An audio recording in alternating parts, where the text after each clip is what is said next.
Hello and welcome to my practical man-in-the-middle attacks course. In this course, we're going to talk about all the attacks that you can run against the devices connected to our network. So basically, we will be connected to a network and there are other devices connected with us to this network. And then we're going to see all the attacks that we can launch on these devices.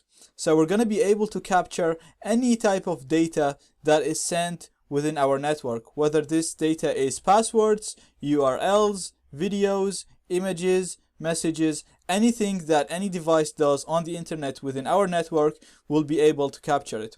Not only that, but we'll also be able to modify this data before it reaches the target device. So for example, when a target device looks for a website, for example for Facebook, we can actually serve them a fake Facebook website or just redirect them to another website. All these attacks are possible because of a weakness in the ARP protocol. When this protocol was programmed, it was programmed in a way that it has a weakness where we can run these attacks without interacting with any of the target devices. So we won't have to send any keyloggers or Trojan horses to these devices. We'll be able to steal all their passwords, cookies, URLs, whatever they do on the internet without interacting with the users. We will be interacting with the devices, but the users won't be aware of that interaction. Now, these attacks are practical attacks, so they actually work, and I'm going to be running them onto real devices within my lab. They work on any device as long as it's connected to a network.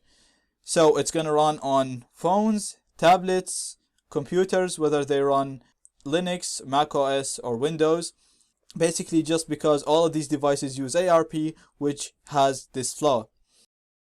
I'd like to note that in this course, we're not going to talk about breaking into networks. So cracking the WIP or WPA keys. I have a different course talking about that. You can check it out by clicking on my courses.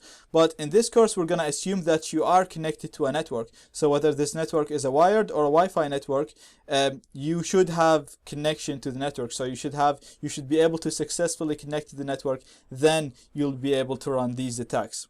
So we're going to start talking about network basics. In this, we're just going to talk about how devices in the network communicate with each other. We're going to talk about some of the terminology that we're going to use in the course, just so that we understand how networks work and how devices send data between each other. Once we know the network basics, we're going to go to the next section, which is information gathering. In this section, we're going to talk about gathering information about our current network. So we're going to see how we can discover the devices connected to our network. We're going to learn what operating system they run on, their MAC address, their IP address, and other information that can help us try to hack these devices. Once we do that, we're going to go to the main section, which is the man-in-the-middle attack section, where we're going to talk about how these attacks work. So we're going to go into detail into the weakness that allow us to run these attacks, and then we're going to talk about the theory of each attack, and then run the practical attack against real devices in my network. These attacks basically will allow us to, as I said, steal all passwords, all URLs or cookies, images, videos, anything that the target device does. We'll also go one step further by hacking a device. So we're gonna see how we can gain full access to a device that is running Windows and that the device is gonna be within our network. Once we learn all these attacks, we're going to go to the final section where we're going to talk about detecting man-in-the-middle attacks and some solutions that we can use to detect and prevent these attacks. Now, I'd like to note also that I'm teaching all this stuff for education purposes only.